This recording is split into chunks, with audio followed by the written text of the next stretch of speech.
Senator Biaggi, to explain your vote. I rise today in support of this bill, and I want to commend my colleague, Senator Brad Hoylman, for championing this and making sure that it made its way onto the floor, not only today, but into our discussions as a conference and, quite frankly, as a state. I am a sexual abuse survivor, and this bill is incredibly important to me. The shame that abuse creates turns oftentimes into silence, and without a system that encourages and protects victims who share their experiences, the trauma manifests into many different forms. For me, that silence lasted for 25 years, and it is almost unthinkable that I could stand here as a New York State Senator to speak about something that I thought I would probably take to my grave.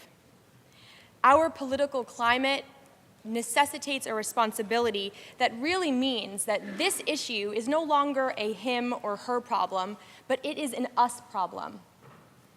Many people have come forward, but millions, we know, will remain and suffer in silence. In fact, this is an incredible statistic.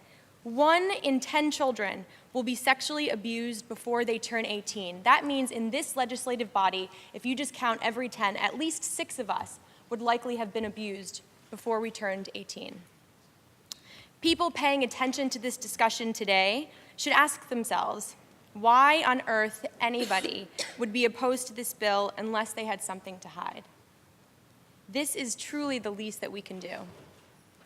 And finally, to the survivors and to the advocates, but mainly to the survivors of these heinous acts, the acts of terror that you have endured does not make you less human.